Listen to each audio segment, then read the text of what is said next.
Good morning. Can y'all hear me? Testing 1, 2, 3. Testing. Is this bitch recording? Shout out to T.S. Madison.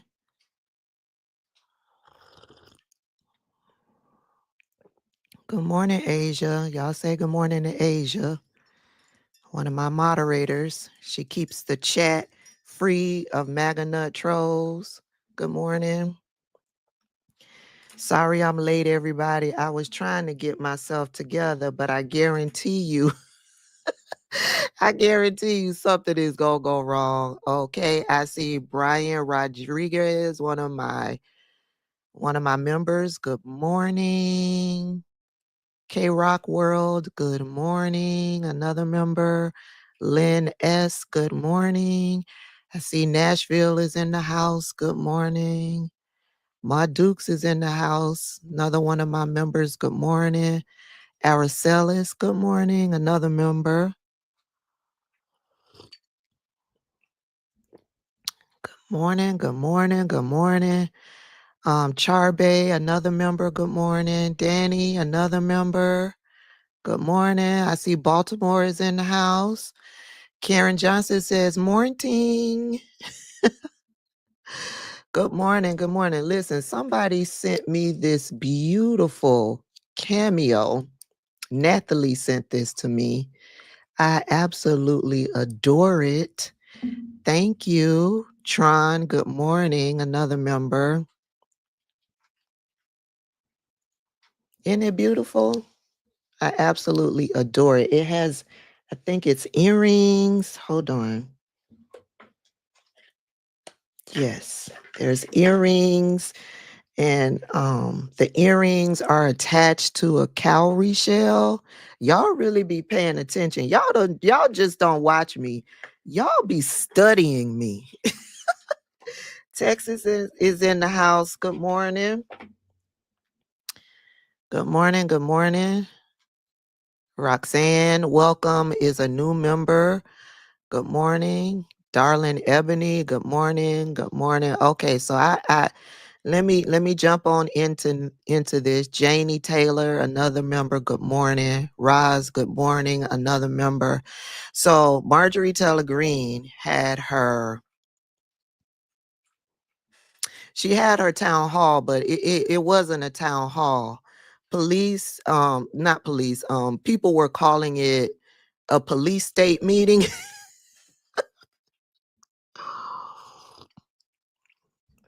Because basically, if you dissented in any way at Marjorie's town hall, you were basically escorted out, violently escorted out. A black man got tased at Marjorie Taylor Greene's town hall. There was one woman who I follow out on Threads. Black woman, she lives in Marjorie Taylor Greene's district. She sent her information because you had to register. She registered and she never got a response with the address and location because you had to register. The way that it worked, you had to register and they were going to look into you. They were going to check you out to make sure that you were an actual constituent of her district. And then they will email you with the place and the time. This black woman, I guess she got looked into and they never emailed her with the place and the time. And when you look, I got video clips. We're going to watch them. And when you look at the makeup of the audience, there wasn't very many black people in that audience. That's number one. Number two, a lot of people were asking, why was Marjorie Taylor Greene having her town hall meeting in another district, another county, another city? She had it in Cobb County. Cobb County is not Marjorie Taylor Greene's district, from what I know. If y'all know different, let me know. Cobb County is not Marjorie Taylor Greene's district. And once I started to see the video clips of what was happening at her town hall meeting, I believe, number one, the people in her district would not have been able to get to this town hall meeting because of its location. Not everybody has a car from her district, right? The bus system does not take you down to Cobb County. I lived in Bartow County when I first moved to Georgia. Bartow County is not far from Rome, Georgia, which is the bulk of Marjorie Taylor Greene's district. When I lived there, there was no major bus system that would take you, that would connect you to the major cities south of Bartow County of Rome, Georgia. Okay? So that's number two. She had it in an area where the bulk of her constituents would not have been able to attend this meeting. Okay? 3, I'm not too sure that the people who attended the meeting weren't paid to attend the meeting. That's just a feeling that I get. They claim that the people in the audience at these town hall meetings were paid detractors. I think the people at Marjorie Taylor Greene's meeting were paid to be there.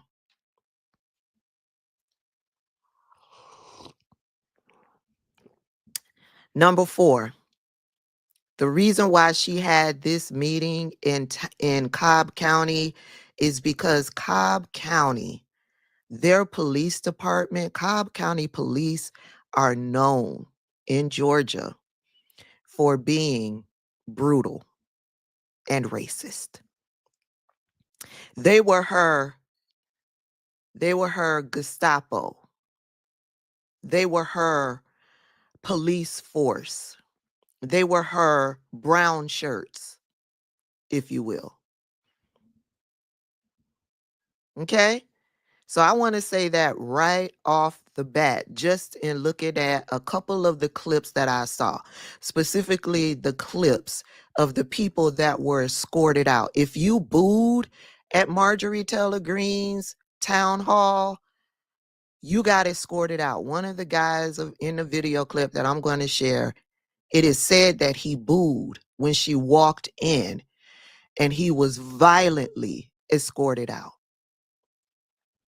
The black man at the town hall meeting, it was said that he was not in agreement with the things that Marjorie Taylor Greene was saying, and he was violently escorted out and tased. There was another woman who shouted back at Marjorie Taylor Greene, I guess for the things that she was saying, and she was escorted out. She didn't take questions from the people in the audience. She didn't allow them to go up to a mic or to receive a mic to ask their questions. They had to ask their questions, and then they had to write down their questions, and she read those questions aloud. Somebody said it was a black officer who tased him. Well, we know how some black police officers are on these police forces, right? Now, listen to me. I don't have a problem with a representative trying to control a meeting so that people can ask their questions and so the representative can respond to those questions. I don't have a problem with that. And if people are not in agreement with the response from the representative, they should be allowed to express that, but within a fair amount of time. You boo, you do thumbs down, you express that you don't agree with what's being said. Yes, they should be allowed to express that. But yeah, let's keep that to a minimum so that we can move on to the next question. Let's really try to hear each other. I'm in agreement with that. But I believe what Marjorie Taylor Greene did at her meeting, it was well beyond that. It was a dictatorship at Marjorie Taylor Greene's meeting. You are not allowed to not be in agreement with her. Y'all get what I'm saying? Okay, so let me set up the screen. Now, what I did was I stringed a bunch of the clips together, so they aren't in any order, period. I just strung them together into one video. And then I've got a couple of videos that we're going to watch separately from these videos. Okay, so let me set up the screen. Shout out to the Midas Touch, because that's where I was able to get a lot of the clips that we're getting ready to watch, because I hadn't seen these.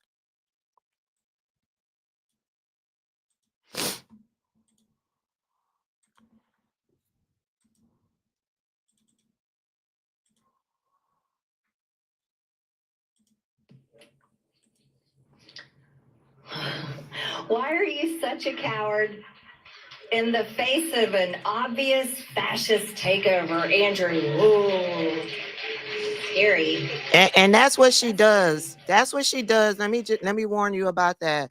That's what she does throughout a lot of these clips. These people are her constituents. And these questions are valid questions, and they are questions being seriously asked by her constituents. But what she does is she minimizes the seriousness, and her doing that lets the constituent know that she doesn't take them seriously at all. She doesn't take any of this seriously. There are people in these United States who are fearful by what they see is going on. Okay? And she minimizes it, and the people in her audience, they help her to minimize the seriousness of the situation. It's a blow off, in my opinion. She reads these questions, and then she goes into her mis and disinformation, her lies. Okay? That's problematic for me. But at the same time, when we watch all of what's being said, you will see that there are people who are applauding the question that's being asked. And at the same time, when Marjorie Taylor Greene comes back to answer those questions with her lies and her mis and disinformation, there are people applauding her response. Okay? So it's going to piss you off. I just wanted you to know. I've yet to see a fascist gathering. That doesn't exist in the Republican Party. As a matter of fact, President Trump is the most transparent president in history. The man literally talks to the press every single day. He lies to the press. Not only that, he takes them on Air Force One and takes them to UFC fights. He talks to them and gaggles on the plane. He talks to them all the time. This is such an amazing thing that happened. You know, well, the Associated Press shouldn't have told as many lies as they did about President Trump. What are you doing to protect us in the 14th district from the damage and extreme hardship of Trump's tariffs? Gutting of Social Security and Medicaid. Wow. Doge gutting our government with a chainsaw approach and the utter destruction and ignoring of our Constitution and rule of law. He is not well physically or mentally, and he's making nonsensical orders based on his whim of the day. How are you going to rein him in to protect us? Oh, poor Christina. Poor Christina. Well, I'm sure, Christina, you think that you're pretty smart, but the reality is you are being completely brainwashed by whatever source of news you listen to. The facts are this: no one has lost their Social Security. No one has lost their benefits. Criminals have lost it. Yes. Fraudsters have lost it. Yes. And illegal aliens have lost it. Yep. And if you want to defend those people where you hate our country and you hate America, what am I going to do? I am going to stand by my president. I am going to support my president. And I'm going to fight for his agenda with everything I have in Congress. And that's what I'm going to do for the 14th district, because I know for a fact you are going to have more money in your pocket. You're going to have more jobs available. You're going to have a stronger economy, and you're going to have safe cities and communities to live in. And you'll be safe from terrorists, cartels, and criminals. And God bless President Trump for that. That are not just living at the border. Ladies and gentlemen, they're all inside the interior of the United States. All inside the interior of the United States. You can head out. The protest is outside. Thank you very much. Protest is outside.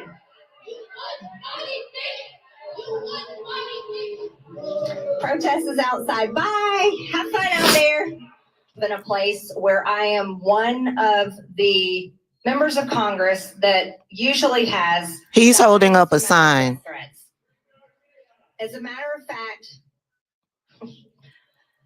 the reality is tariffs are not a massive tax on the American people. The tax on the American people that you've been suffering with is the inflation that Biden and the Democrats put on the American people from their absolute reckless spending for the past 4 years. So those are the clips that I got from the Midas Touch, and these I hadn't seen. That lady that was screaming as she was walking out, she she called Marjorie Taylor Greene a butch body bigot. Listen, I want you to understand how the media is portraying these people. The media is portraying these people as the protesters, the protesters, the protesters. Two things can be true. First of all, to get into this meeting, you had to be approved by Marjorie Taylor Greene and her team. Because remember, you had to register, and they had to make sure that you were a registered voter, one of her constituents, right? So these people are her constituents. Okay? These aren't just people that walked in off the street. Okay, I believe she had plenty of paid people in that audience. I believe that. But the bulk of the people in that audience, they were approved by her team to be one of her voting constituents, not just anybody off the street. So they were her constituents who were protesting her bullshit in that meeting. And the way that the news is labeling them, they're labeling them just as a protester. No, they're not just protesters. They are her constituents who are unhappy with how she is representing them and their district. Okay? I want to go on to another clip that I saw, and I believe, I don't know which, we just gonna pull them up. Come on, I stopped, didn't I? I told y'all it wasn't just gonna go smooth. Something always gonna go wrong. Yeah, I removed it. Come on. Excuse me.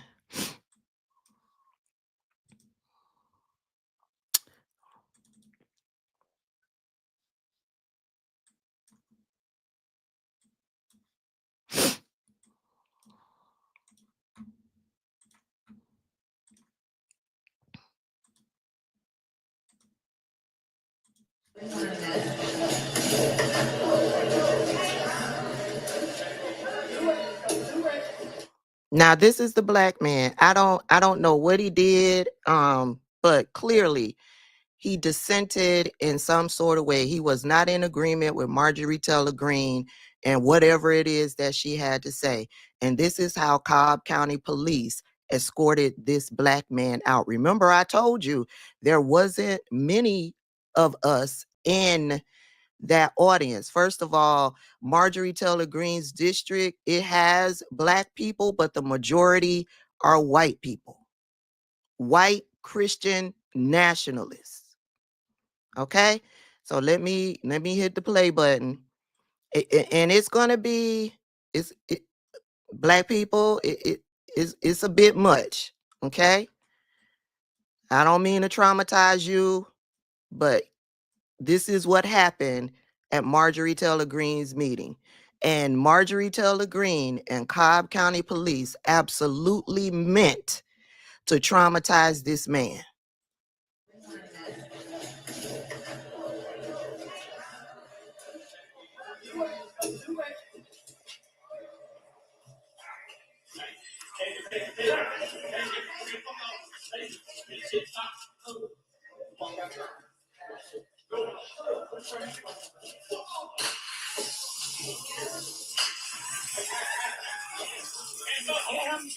And pay attention to the audience.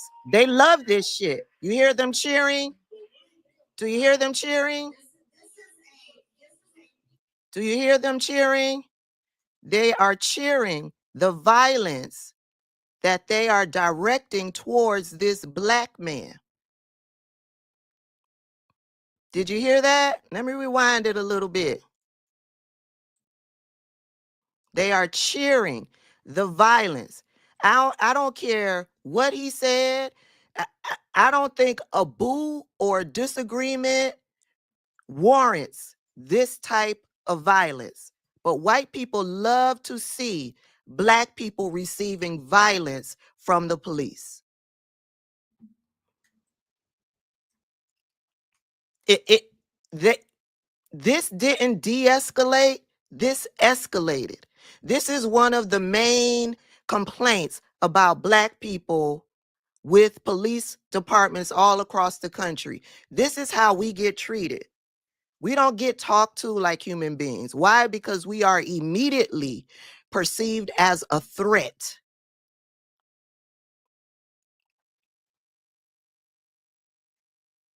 It could have been a standoff between the police and this man. It could have been a standoff. They could have stood there and the meeting could have stopped until he walked out. It did not warrant this. Listen to the audience now.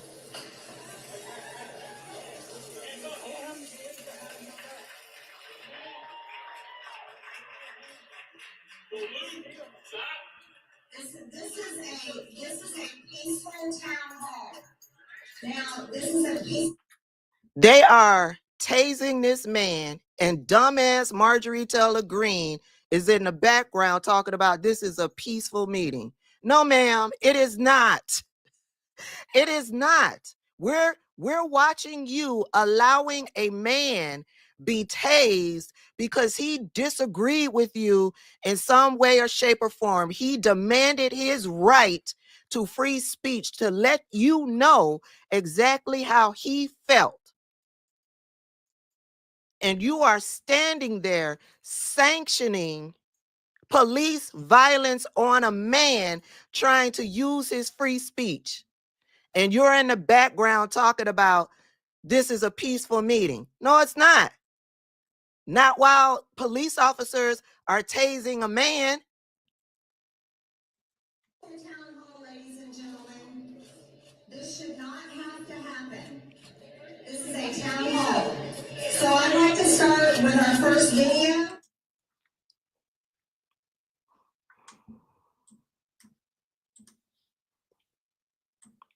I don't know the man's name, but clearly he was, I believe he was arrested.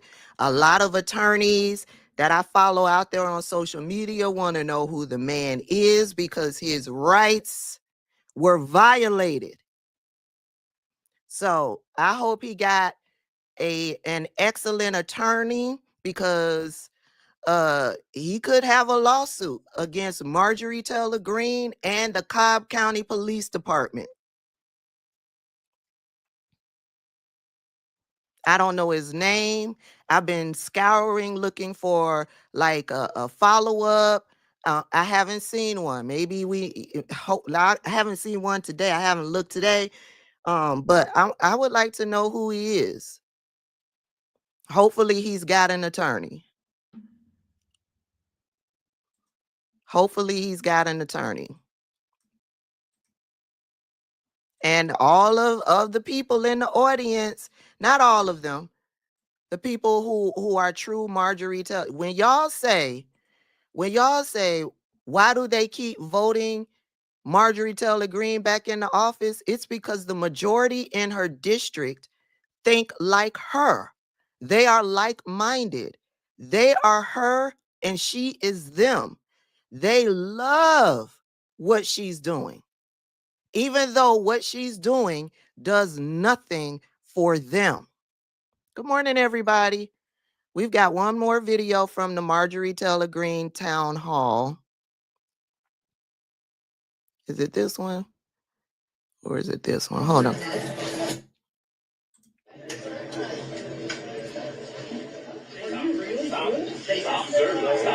This is this one. I got to make sure yes, it's this one. Make sure I'm picking up the right one. Thank you for, somebody just became a member. It went by really quickly, so I don't know who it is, but I saw you. Thank you for becoming a member. Okay, so this is the one that I came across where people were saying that when she walked in, he booed, and this is how they responded to him. This one is also hard to watch. This is a white man, so it's still hard to watch. I saw somebody else became a member. Thank you for becoming a member.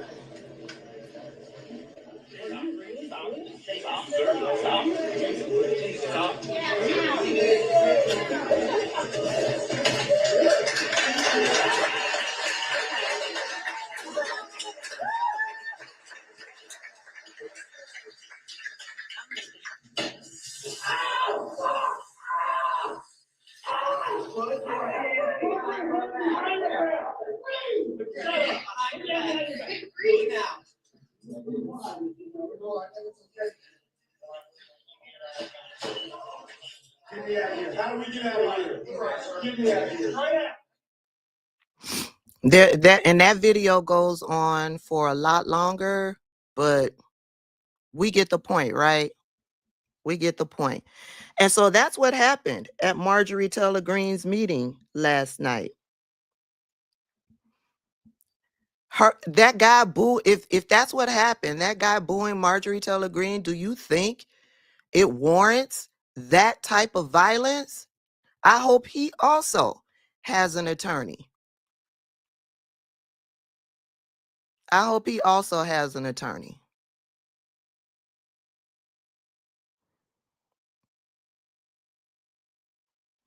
In addition to that, there was a huge protest that took place outside of the venue.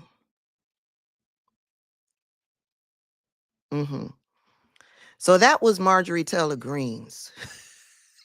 That was Marjorie Taylor Greene's meeting. But I am glad, shout out to each and every one of those constituents who said, yeah, I may get kicked out. Who said, yeah, I might be having to deal with some violence, but I'm going to let her know that I know you're lying. I'm going to tell you you're lying. I'm going to tell you that I don't agree with what you say. I'm going to boo and let you know that I'm not in agreement with how you're representing me. And I know, because from what I understand, there was 150 people at the meeting, right? There was 150 people at the meeting, and there were 30 cops in that room. And somebody averaged it out to a cop to every 5 people in the meeting. Y'all watch The Handmaid's Tale? You see everywhere you go in The Handmaid's Tale, there's police officers patrolling around, making sure, and they have to whisper when they talk because they don't want the police officers to overhear what it is that they're saying. This shit is real. When people talk about looking at society today, Trump's America, and saying how close it is to The Handmaid's Tale, they ain't lying. That shit right there is straight out of The Handmaid's Tale. It is absolutely a police state. And she will stand up at that podium and lie, deliver mis and disinformation.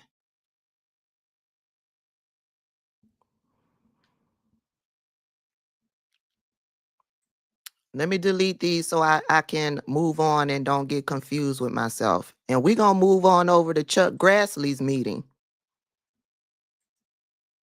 We're going to move over to Chuck Grassley's meeting. Chuck Grassley is Iowa, I believe. Y'all let me know. Isn't it Iowa? Chuck Grassley is 91 years old. A senator. Chuck Grassley is 91 years old. Do you hear me? Chuck Grassley has been in the Senate for 44 years. Do you hear me, people? 44 years Chuck Grassley has been in the Senate.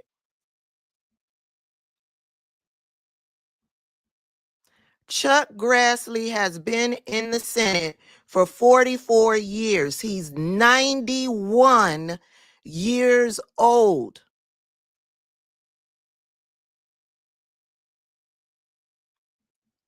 He had a town hall.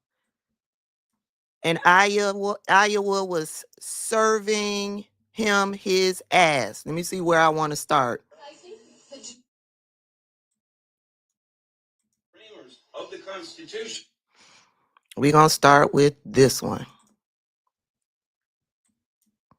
He had a town hall. This ain't the first time I saw the Iowa people getting into Chuck Grassley's ass, but they still turned around and voted for him. They still turned around and put him in office. This ain't the first time. You're going to bring that guy back from El Salvador? Yeah. Why not?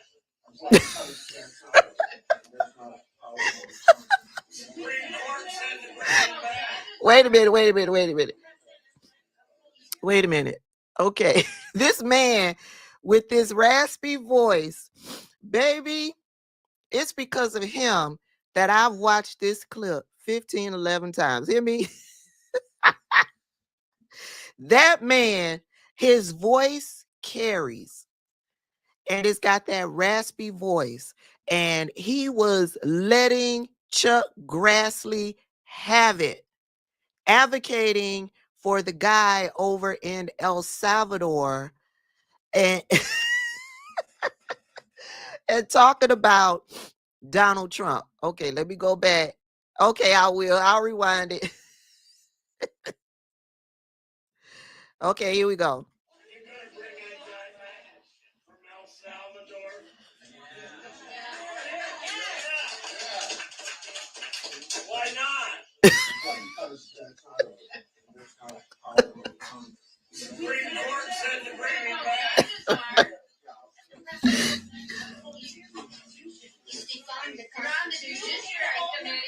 Trump don't care. If I get an order for $1,200 and I just say no, does that stand up? Because he's got an order from the Supreme Court. He's just said no. Yeah. He just said screw it. You ignored my letter.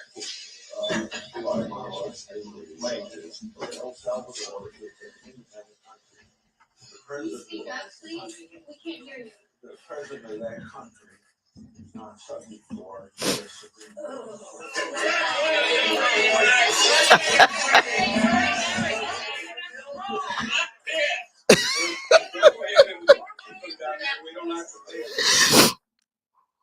Baby, that man's voice.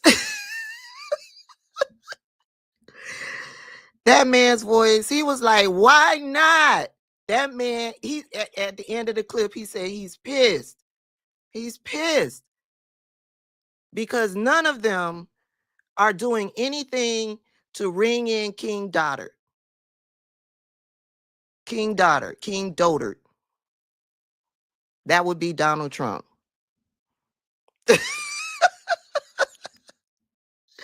And he can't speak louder. He's 91 years old. Y'all want me to play it again? Let me rewind it. These people,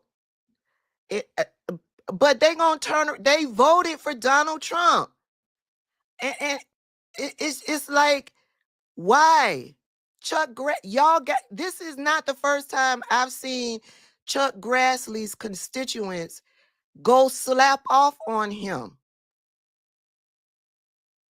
Last year I saw him do a town hall and they was going slap off on him, but they turned around and they put him back in, no, not him, Donald Trump back in the office. They continuously vote these people into office.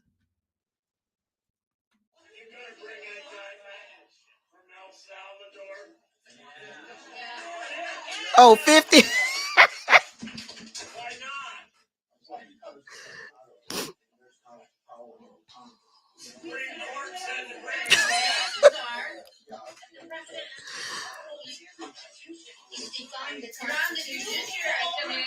Trump don't care. If I get an order to get a check for $1,200 and I just say no, does that stand up? Because he's got an order from the Supreme Court. He just said no. Yeah. Screw it. You ignored my letter.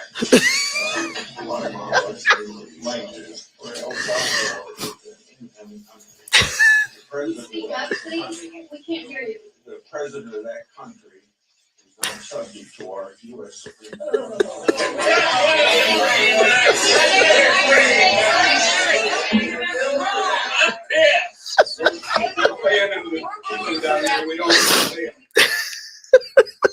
He said he pissed. Baby, I want to know who that man is. I bet you he would have dinner with me. And I bet you he and I could have a wonderful conversation, right? I could tell him some things. I could bring some things to his attention. I feel like he would be receptive to what I have to say. But I also feel like he's going to go right into that voting booth and vote for Chuck Grassley again and Donald Trump. I feel like we could sit on the porch and have some sweet tea. But listen, there's more. There's more. There's more at this town hall. I just that tickled me. Let me get the other video. Framers of the Constitution said that every person, not citizen, every person within the jurisdiction of the United States has due process.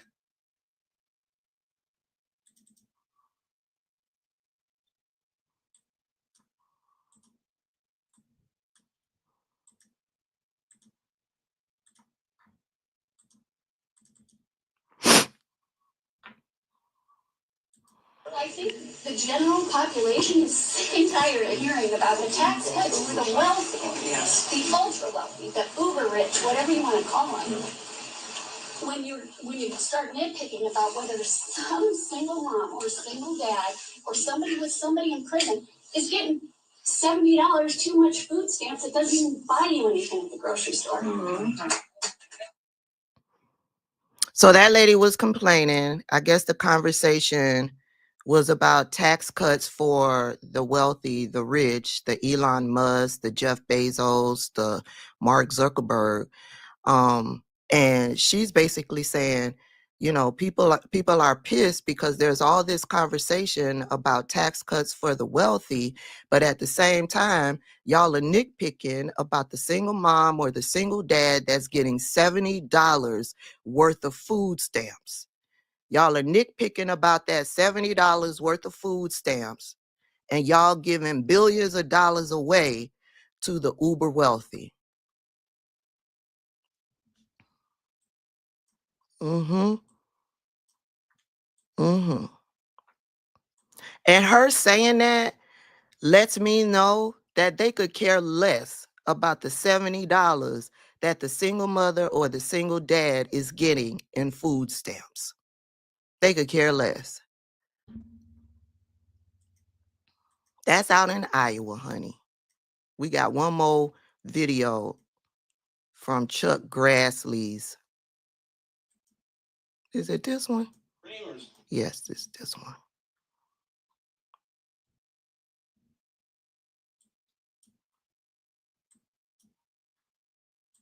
Framers of the Constitution said that every person, not citizen, every person within the jurisdiction of the United States has due process.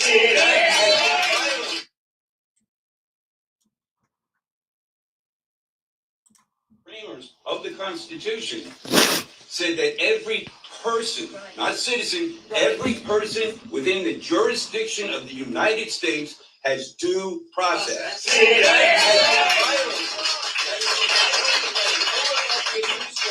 And we would like to know what you, as the people, the Congress, who are supposed to rein in this dictator, what are you going to do about it? These people have been sentenced to life imprisonment in a foreign country with no due process. Our government cannot do anything. Why won't you do your job, Senator? Yes, obeying the Supreme Court. Trump's not obeying the Supreme Court. He just ignores them. Yeah, screw it. That man with that voice, did you hear what he say? Yeah, screw it. They was getting into Chuck Grassley's ass. These people who attend Chuck Grassley's meetings, they ain't playing, but they continuously vote these people into office. Why? He's not doing what it is. He's not representing you. He's not making your life better at all. You want to buy him a beer, Jennifer? Let me rewind that one more time, because I don't know. It just, this one was my favorite when it comes to substance of what is being said out of the clips. Of the Constitution said that every person, not citizen, every person within the jurisdiction of the United States has due process. And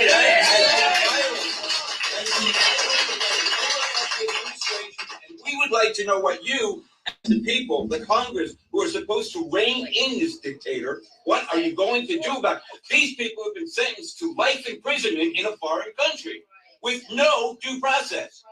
Our government cannot do anything. Why won't you do your job, Senator? Yes, obeying the Supreme Court. Trump's not obeying the Supreme Court. He just ignores them. Yeah, screw it. I don't know who the black guy is standing up against the wall. I don't know. And yeah, it was a great question. Why won't you do your job? And you see, Chuck Grassley gave no response. No response. That's Chuck Grassley's meeting. There was some other guy that also had a town hall meeting, but it was one of those town hall meetings where if he attempted to breathe a lie, that audience was going to serve him up on a platter. I don't know who it was. It's only the one clip that's going around on social media. But yeah, so that's Marjorie Taylor Greene. That's Chuck Grassley, 91-year-old Chuck Grassley, who has been in the Senate for 44 years. 44 years. Catherine 6262 says Chuck Grassley was scared. I agree. I agree. He's getting pushback from a community that has not given him this type of pushback. He's still not used to it. For years, Chuck Grassley has been able to talk shit, lie, manipulate, do nothing for his constituents. And here we are. For as much as they like to say they stopped woke, the woke virus has been stopped. No, baby, the woke virus has not been stopped. These people are awake now. These people are awake. That's why you are seeing these town halls the way that you are. This is why you see people calling their congressmen and women, emailing their congressmen and women. The emails, the calls are off the chain. These people are awake. And I don't care if anybody believes that they stopped the woke virus. It's a lie. It's a lie. These people may not realize that they are now woke, but they're now woke. There has been a great awakening. There's still several that are asleep. The whole MAGA nut clan is still asleep, but everybody else, and the MAGA nuts only represent 30% of the country. Everybody else is clear. They may have agendas that don't align with the left, but they are clear. Whatever those agendas are, whatever those ideologies are, whatever is their driving or determining factor, whether it's to keep Black people oppressed and to keep them on top, whether it's to make sure that the Hispanics aren't in this country, whatever it is, because they don't want their daughters marrying a Mexican, whatever the driving factor is, they are clear. They are awake. Iowa is going to lose? I don't know. I want to watch. I wanted us to watch this other video. It's a viral video. It's a viral video of this Black man. He's the mayor of Chicago. And it's just been all over my timeline. I haven't watched it yet. I saw it when I decided to shut down, and I was like, I don't feel like talking today. So I want to watch it. Let's watch it together. The Black mayor of Chicago calling Trump a terrorist. I guess he was doing some type of press conference.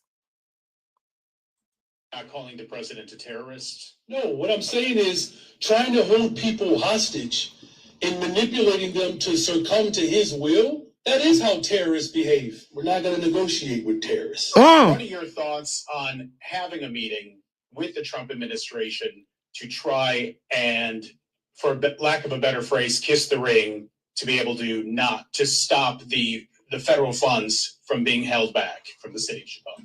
Well, I will just say, outside of a 2016, Cubs World Series ring, I'm not kissing a ring. The President of the United States of America has an open invitation to the 5th floor of the greatest freaking city in the world, the city of Chicago. Just be bold here for a second. There's a long history of Black political leaders talking to people who may not see us as first class, trying to force your will to break the spirit of working people in order to have a conversation.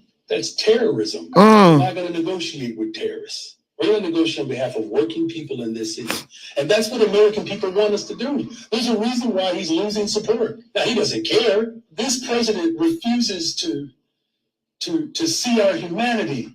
And his response to this economy is to give tax breaks and benefits to the ultra rich while the rest of us are struggling. You got to show up for working people in this city, in this country, and not for the oligarchs and the ultra rich. That's what has destroyed our economy, is that we have the ultra rich who continue to receive tax breaks while the rest of us have to pay for their failures. You're talking about terrorism.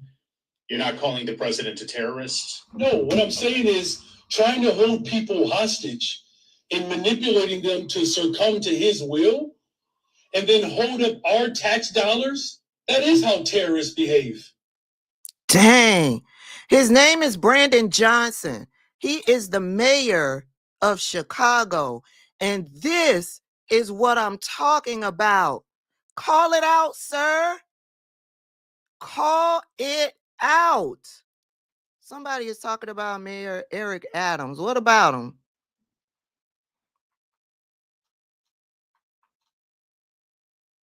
Oh, Mayor Eric Adams is doing more kissing on Trump's ring. Yeah, he sold his soul. This man's name is Mayor Brandon Johnson. He is the mayor of Chicago, and he's got a new supporter. That would be me. This video was just all over my timeline when I was scrolling, and I just, hey, oh my God. Hey, Neffy. And I just wasn't in the mood for it. So I saved it. Hey, Pastor Caldwell. So I saved the video to watch later. And I was like, okay, well, I'm going live. We'll watch it together. This is what I'm talking about.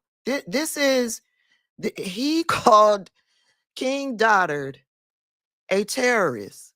He is a terrorist. The people in his administration are terrorists. They are ruling and implementing policy by trying to instill fear in the American people.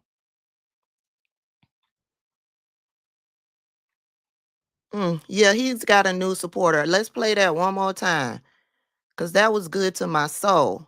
Not calling the president a terrorist? No, what I'm saying is trying to hold people hostage and manipulating them to succumb to his will. That is how terrorists behave. We're not going to negotiate with terrorists. What are your thoughts on having a meeting with the Trump administration to try and, for lack of a better phrase, kiss the ring to be able to stop the federal funds from being held back from the city of Chicago?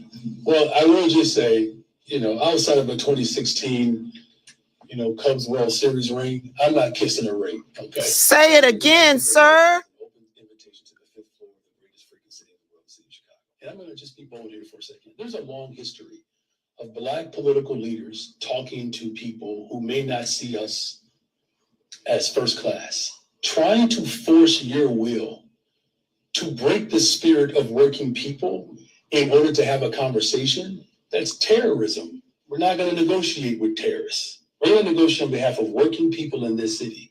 And that's what American people want us to do. There's a reason why he's losing support. Now, he doesn't care. This president refuses to see our humanity. And his response to this economy is to give tax breaks and benefits to the ultra rich while the rest of us are struggling. You got to show up for working people in this city, in this country, and not for the oligarchs and the ultra rich. That's what has destroyed our economy, is that we have the ultra rich who continue to receive tax breaks while the rest of us have to pay for their failures. You're talking about terrorism. You're not calling the president a terrorist? No, what I'm saying is trying to hold people hostage and manipulating them to succumb to his will and then hold up our tax dollars. That is how terrorists behave. Hey, Ken. That's Mayor Brandon Johnson out of Chicago. I don't know much about him, but yeah, I support anybody that fights back against the bully. I want, here's a F around and find out moment. An F around and find out moment. This man, I don't know, I know he's an immigrant and he lives here in this country, and he was crossing the border from one place into America, and he got stopped and pulled out of his car because this is Trump's America. And now he's upset, and he's pissed because the person that he voted for and who told him that he was going to do these things, now he's upset with the person that he voted for because what the man said he was going to do is affecting him. He's upset and he wants to file a lawsuit. He voted for this, but he's mad that what he voted for is affecting him. And on the way back, I was treated like a criminal. An unwelcome return home for Bashir Attallah and his wife Jessica on Sunday when they say Customs and Border Patrol officers stopped them at the border between Vermont and Canada. He asked me, exit the vehicle right now, and he reached for his gun.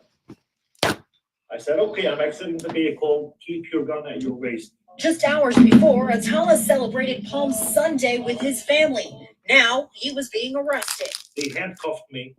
They twisted my arm. It was like a shock for me. A real estate attorney, Attallah says he's been an American citizen for over 10 years. He immediately started questioning why he was being detained. Even if you ask questions, they say we don't know, it's the government. Attallah says CBP agents requested to look into his email on his phone, which he denied them access to because of attorney-client privilege. So I had to, under duress, give him permission to look through my email, through my privileged information, and he made me write a statement signed by me saying that I gave him permission to look through the email. After several requests, Attallah says CBP agents called his sister Celine Attallah, who is an immigration attorney. It started with the immigrants. It's coming to us Americans, and it's gonna go after all of us. After nearly 5 We told y'all that. Attallah says he and his wife were released. They are now pursuing legal action. I really thought things would change after this administration when we had Mr. Trump in office. Things would change to the better. Things actually changed to the worse. Now that the policies he voted for, he thought it was going to be better. Why'd you think that, sir? He told you it was going to be bloody. He sided with the people that said if it won't be bloody if the left allows it. That's who he sided with, and that's who you voted for. And now that the policies are affecting you, now you want to sue. He thought it was going to be better. What about Donald Trump told you that America was going to be better? Nothing about what Donald Trump said told you specifically that America was going to be better. He told you the economy was going to be booming. He never told you how he was going to do it. He told you that there was going to be mass deportations and it was going to be bloody. He didn't tell you who all was going to be affected by it. He never gave you a plan and how he was going to do it. And now that he's implementing it, now everybody got a problem with it. I mean, if you read Project 2025, you had an idea of the things that they were going to do. He told you he was going to implement tariffs. Y'all cheered that on. Y'all cheered that on. He never laid out a plan in how he was going to do it. Kamala Harris told you if he implements tariffs, it's going to wreck the economy. It's going to bring on a recession. Y'all voted for him anyway. And now what is he doing? He's tanking the stock market, which is affecting people's retirements, which is affecting people's bottom line. He's in a trade war with China, and that is going to affect a whole bunch of stuff that we're not going to be able to get, because what? The tariffs is up to 245% now. Yeah, he put something on the White House website the other day, and in the verbiage it says China is now facing up to 245% tariffs. He's sending innocent people over to a prison in El Salvador without due process.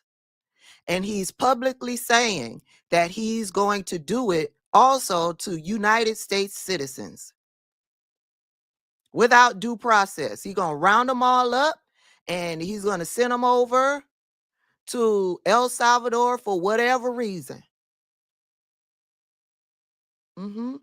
People who have been living in the United States and have a valid visa, they're getting letters telling them their visas are being revoked and they need to leave the country. Students, teachers. He's shutting down agencies, research that help us to live a better quality of life in this country. He's firing thousands of people.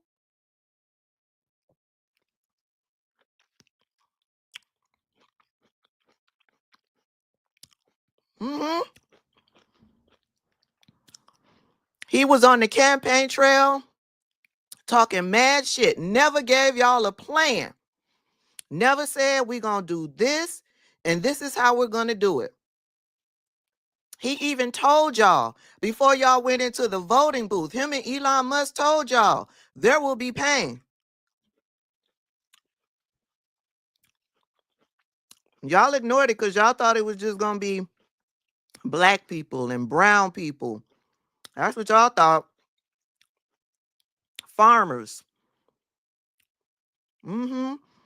Now they're talking about, the Trump administration is talking about that we're going to have to subsidize the farmers. They're going to have to take more of our tax dollars to subsidize the farmers because they are going to be hit hard. And yet, majority of farmers voted for Donald Trump. Y'all went into, he told y'all what he was going to do. And y'all went into the voting booth and y'all voted for him anyway. Veterans, he told y'all. We told y'all they're going to be shutting down agencies. It's going to affect the veterans. Y'all went into the voting booth and y'all voted, majority of y'all voted for Donald Trump. Now he's laying off veterans, rolling back veteran benefits. Y'all don't have a support line to call. Those of y'all on Social Security, y'all went into the voting booth and y'all voted for Donald Trump. And now he's firing. This is what they're doing. They haven't touched Social Security and Medicare specifically. What they have done, they have fired all of the staff. They have shut down Social Security offices across the country, which affects you and your benefit. So in essence, they are slowing down Social Security benefits and Medicare. You call Social Security and there's nobody answering the phone. People are getting letters that they're not going to be able to get assistance regarding their benefits for 6, 7, 8, 9 months. I lost my Social Security card. I put in a request to get a new Social Security card. Baby, when in the hell am I going to get the Social Security card? Y'all voted for this. Y'all voted for this. The man told you he was going to fix the economy. Y'all didn't ask how. Y'all didn't ask how. Y'all cheered him on.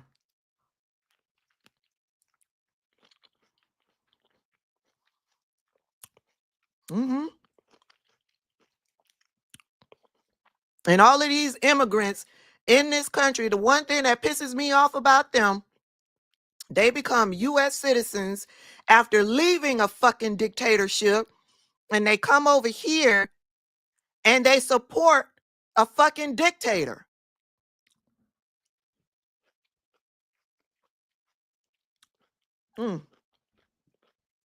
Somebody said I'm muted. Y'all can't hear me?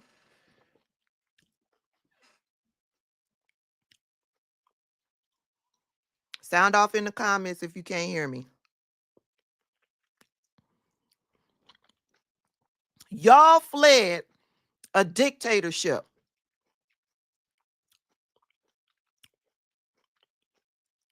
Y'all fled a dictatorship, Cubans.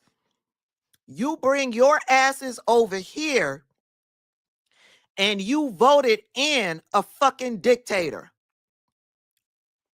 I hope they send all y'all asses back to Cuba.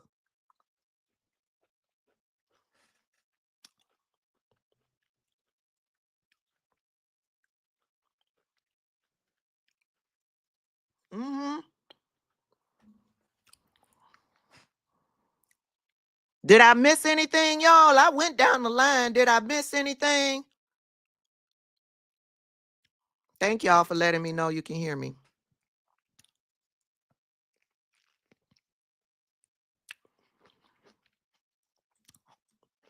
Y'all fled these problems from your own country, and then you come over here and bring those fucking problems over here?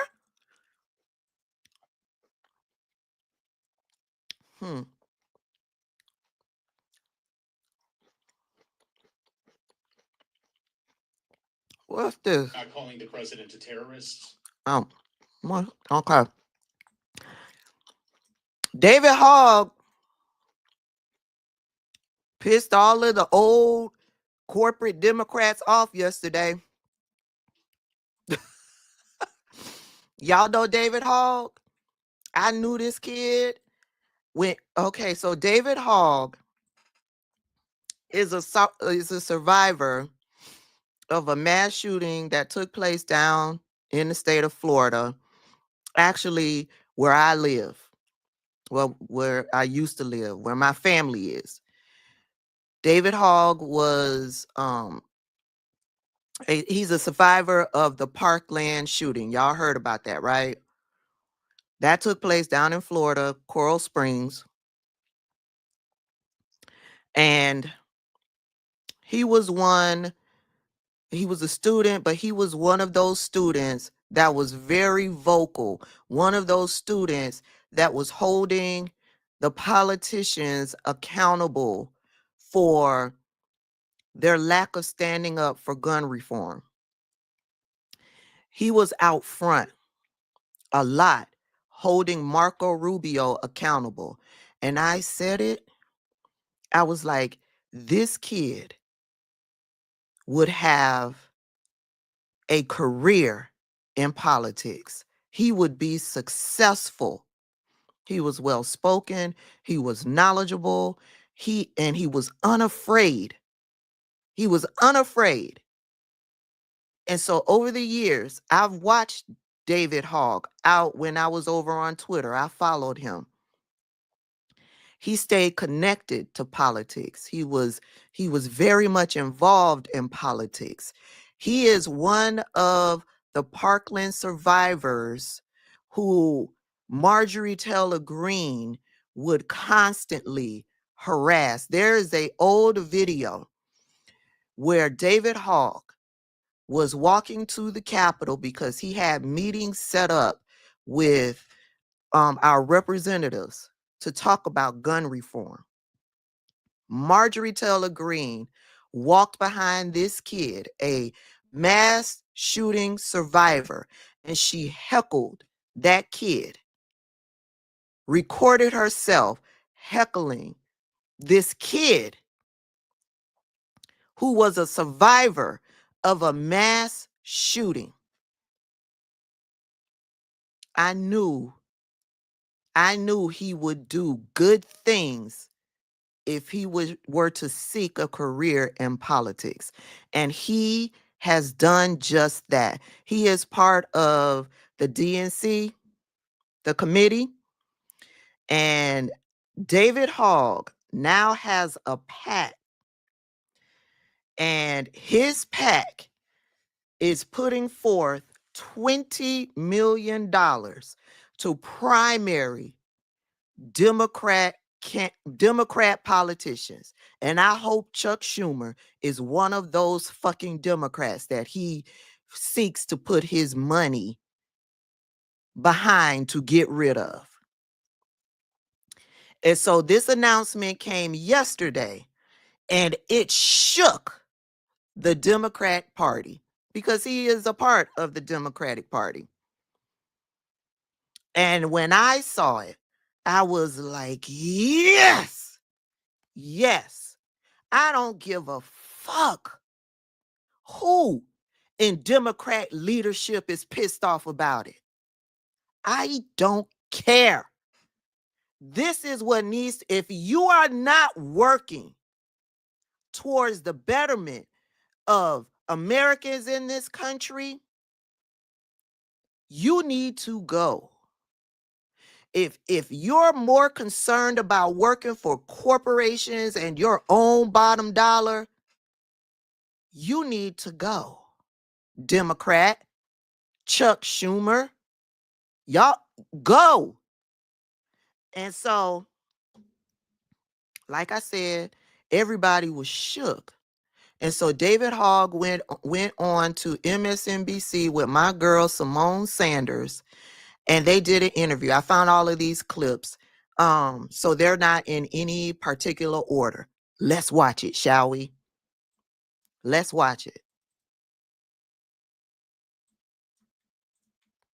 Baby, they are mad in the Democrat Party, and I stand with David Hogg.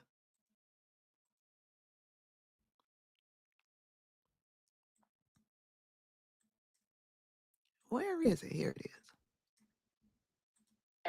Is going to intervene in solidly Democratic districts as part of a $20 million effort to elect younger leaders and unseat their party's older lawmakers. Mm-hmm. The Times, get rid of their asses. They want change in the Democratic Party, but really they want change so long as it doesn't potentially endanger their position of power. Mm-hmm. The man in question joins me now. Hey, David. You made a lot of people mad today. Yes, we did. As the former Senator Sanders campaign staffer in me says, yes, fight the power. Right. The former DNC member in me says, I don't know if this is what the DNC vice chair should be doing. What do you say to the people who are very critical of this because you are an elected somebody got to do it. National Committee? I mean, look at former vice chairs that have been involved in primaries previously as well. I'd also say when I was running for this role, I was running as I was president of Leaders We Deserve. I guess my question is, one, did you give the chairman of the DNC a heads up about this? Yes. And if you did, I want to know what he said. And then two, well, first tell me, you gave him a heads up? Yes, I did. What did he say? Well, look, I can't speak for the chair of specifically. I can't speak for him. And what I will say is, but I have that mean he wasn't happy. For him, and I think he's doing a great job to help reform our party. Did he support it? No. Okay. And there are differences of opinion, obviously, but ultimately here, we want the same thing. We want to get back to winning, and we are a big tent in our party, and that includes in our strategy sometimes. Mm-hmm. And I think it's one of the things that makes our party great. There's a lot of people who say we need to have the same message constantly, but the reality is we're never going to have a message that is nearly as united as Donald Trump. And you know why? Because we're not a cult. We don't have a strongman that says you are excommunicated from the party. Because I agree with you. There needs to be some fire put under them. But do you get to have it both ways? I guess you can't. I don't know if you can also have one foot in the outside and one foot in the inside and say that you're being as effective as possible. Why not? Ultimately, I think right now we need a diversity of approaches of how we address this crisis. And that all of us agree is a crisis that we're in right now to help fight back against Donald Trump. But let me be clear. Like I said earlier, there are older people who are meeting this moment, and there are younger people who are not meeting this moment, and vice versa. If you are an effective leader and you're listening to this right now and you're a member of Congress, you have nothing to be worried about. Exactly. If it gives you anxiety, you should ask yourself why that is. Because there are young people out there ready to meet this moment. The party must do a better job to show our young people that we're here to win them back. And look, I know that what I'm doing here isn't going to make everybody happy, but I'm not here to make everybody happy. I'm here to win. And sometimes there's going to be people that disagree with that. And I accept that. That is part of being a Democrat. We have our disagreements, but I want to work together. The NRCC is characterizing these primary challenges as Hogg's coup. So, I mean, you and the DCCC need to get on the phone. Absolutely. We have that. Okay. You can't say that and not tell me what they said. Well, look, of course, there's disagreements here, but ultimately, were they pleased? I told them in particular, well, of course, they're not going to be pleased when I'm talking about challenging their members that have been there for decades. But let me say one other thing, Simone. When I was studying history in college, one of the things that I studied was the 1968 DNC. Many of our oldest members of Congress got involved with politics following that DNC and the reforms that came to create the popular primary process that we have today. In our party, we replaced those back rooms full of smoke with a culture of complacency that says that the litmus test of whether or not you should be somewhere isn't based off of how good you are or how effective you are, but how long you've been there. And to me, that's unacceptable. It's anti-democratic, and it's not good for the future of our party. And Listen. David Hogg is not here to play. I don't see a problem. If you can effectively do your job at the DNC and run your side gig, because that's what it is in the way I look at it. I don't see a problem with it. Second, I agree with what he said. If you are effectively representing your people in your district, you ain't got nothing to worry about it. You don't have nothing to worry about. If you worry, you need to ask yourself why, Chuck Grassley. You need to go. And those 10 people who voted for the CR, in addition to Chuck Grassley, y'all need to go. The 10 people who voted to censure Al Green, y'all need to go. Y'all need to go. And there's some cross voting here. The 10 people that voted to censure Al Green also voted for the CR, the continuing resolution. You are definitely a problem. If you are effectively doing your job, why are you worried? Does David have an email? I want to send him a list of who needs to be primary. They need to be afraid. Maybe if you're afraid, you'll do your damn job. We sick of y'all. Let these young people ready to fight. They ready to fight. They know the damn devil that they dealing with, them MAGA nuts. And y'all are just trying to get along. Ain't no getting along with the devil.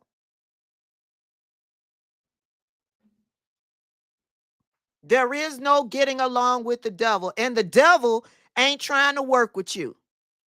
Chuck Schumer, Hakeem Jeffries. The devil is not trying to work with you. The devil told you to kiss his ass. The devil is laughing at you.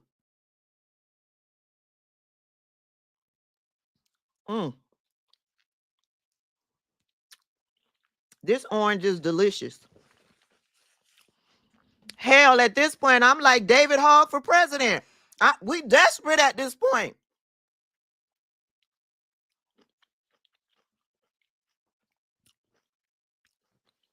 Replace Schumer with Booker. Let me tell you what I'm loving about Cory Booker. Cory Booker was one of those senators when him and Kamala were besties when Kamala was in the Senate. Baby, every time there was a hearing, Cory and Kamala was together. When Kamala went for and worked it for the VP position, something happened with Cory. He got real, I don't know. He wasn't as fiery as he was. He lost his fire. He got real complacent. He wasn't as in their face like he was, right? And so I forget what bill it was that he voted on. He did something when it came down to Israel and Palestine. He did something.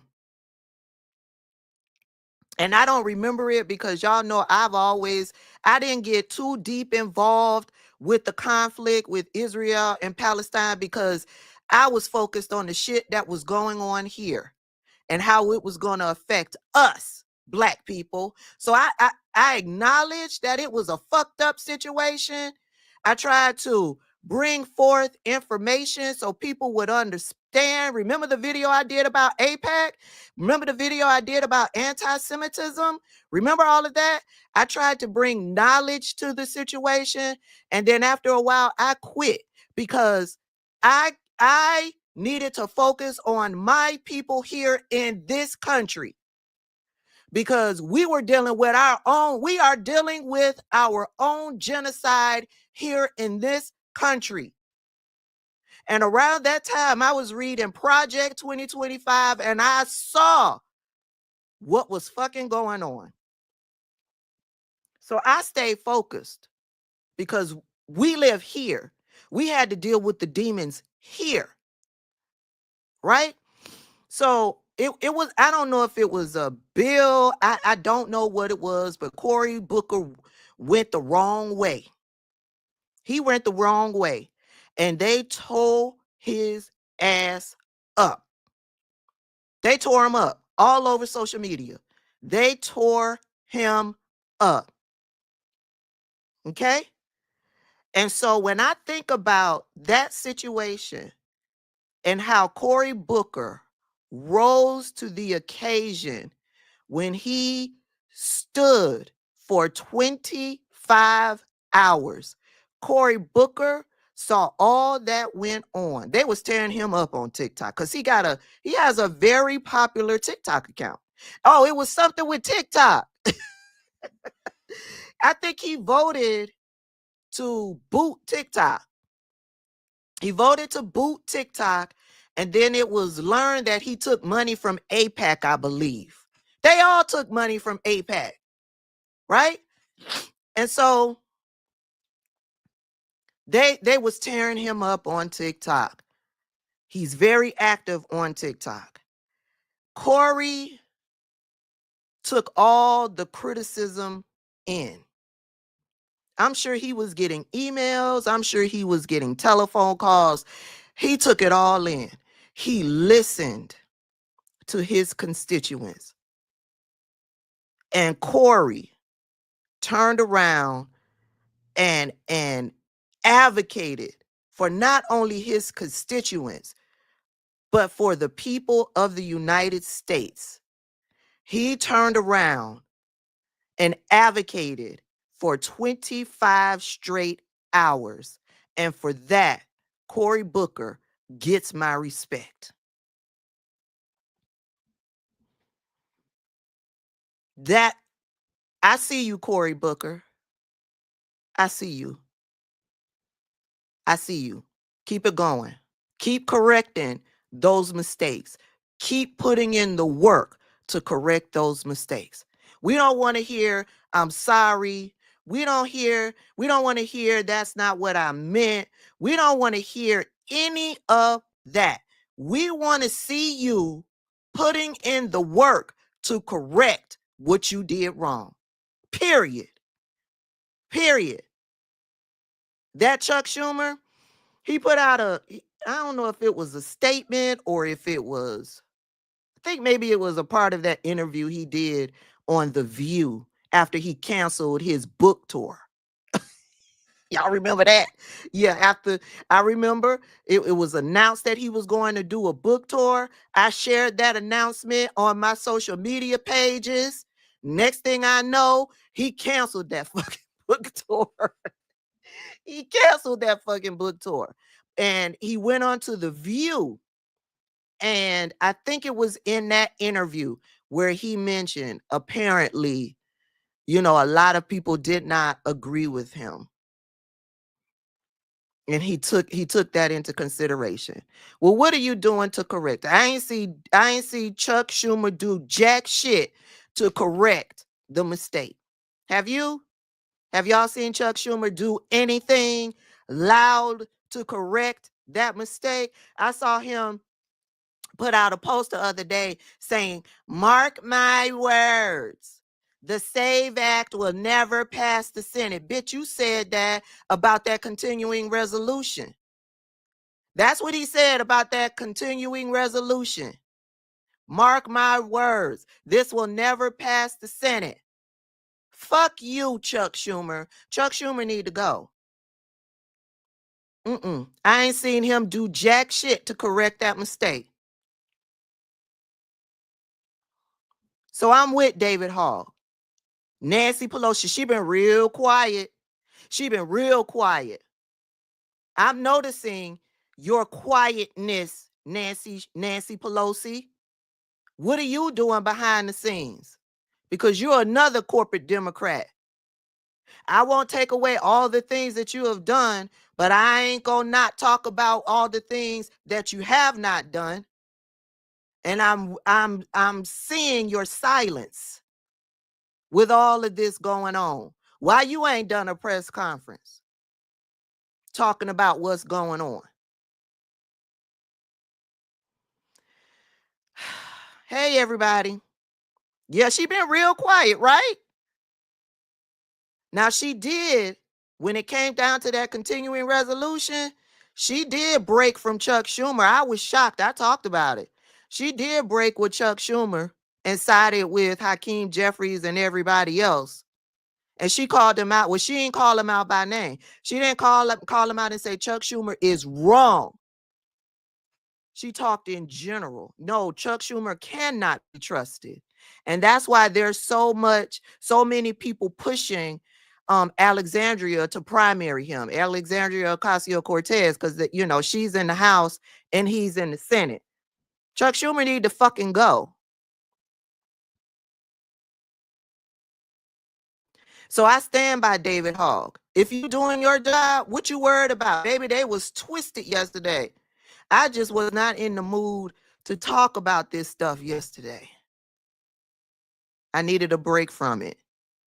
Chuck Schumer stabbed the House in the back. What did he get for it? What did he get for it? No, somebody says Tabitha for Senate. Nope. Nope. My job is right here doing what I do with the people. Having these lives, talking to you and breaking down my thoughts on what is happening politically, hoping that it helps you to make more informed decisions. That's my job, because ain't no way I could share space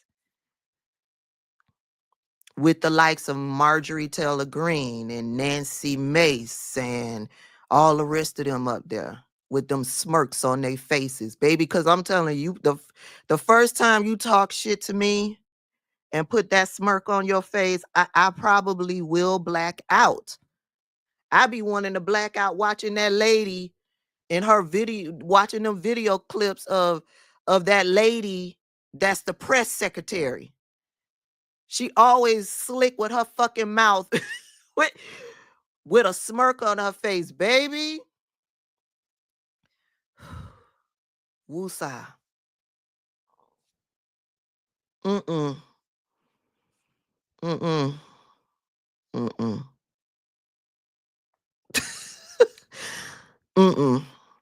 Y'all know how that lady blacked the fuck out and punched that lady in the face in that blue dress in New York? It happened like that, but I knew it was coming. I knew it was coming because I could see how that lady was moving, trying to keep herself in control. Every time she came back with that slick ass mouth, I saw how that lady was trying to keep herself balanced. and I knew it was coming. And then she over there on TikTok with her slick ass mouth, because I think the lady got arrested. I knew it was going to happen. I stand with her. I understood why she bust that lady in the mouth. I understood because that lady had a slick ass mouth. Savannah is her name. I understood. But I knew it was coming because it is against the law. It is against the law. It wasn't right, but I completely understand why that lady popped her in the mouth. I understood it, but I knew she was getting arrested. And so Savannah over there posting videos, smiling and laughing because, girl, you weren't smiling and laughing when she popped your ass in the mouth. You weren't laughing in when she poo and all that blood was all over your face. You weren't smiling and laughing in.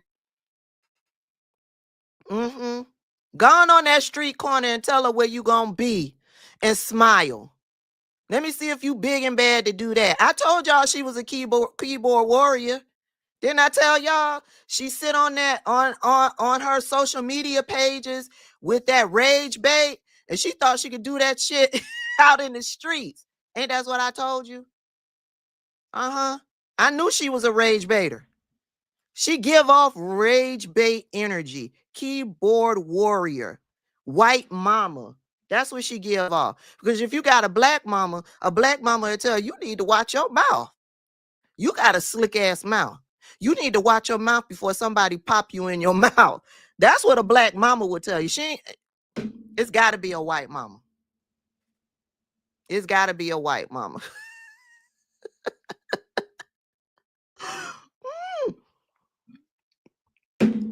Anywho, y'all, thank y'all for hanging out with me. Y'all know I love to come in and chat with y'all. But that's all I got. That's all I got. Yeah, she got a slick ass mouth, then went on over to Fox News, portraying herself as the victim. I don't know. Trying to make it look like the girl doesn't know how to express herself. That's what a lot of the MAGA nuts were out there on social media saying. She was trashed because she didn't know. Listen, a 1-2 punch is a form of expression.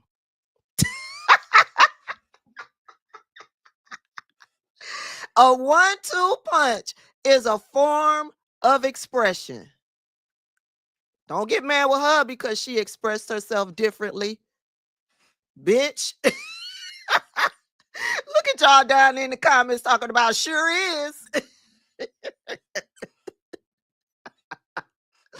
Listen, this is reality over here.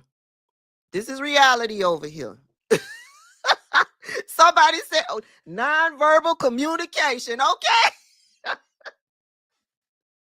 Listen, and you just never know how you gonna get it. This is what you need to understand. You may play by a certain set of rules. That don't mean everybody else play by that set of rules. Okay? That's why you need to govern yourself accordingly. You never know who you dealing with. And on that note, Savannah, you might want to watch your mouth, because if you suing her or if you filed a suit, I'm sure your private information is on that suit, and you just never know who you dealing with. She might show up outside your front door, ready to knock that grin off your face, because you talking shit out there on social media. Listen. I love y'all. Thank y'all for all of my gifts. Nathalie sent me this. I love it. I don't know if y'all can see it, but I love it. I love it. Thank y'all for all the gifts. Thank y'all for all of this. My phone's been going off over here. Thank y'all for what y'all sending to the Cash App, to the Venmo. I appreciate y'all. Okay. Y'all be safe out there in them streets. Y'all be safe. We gonna see what color the wall gonna be next. Okay. I'll see y'all in the next one.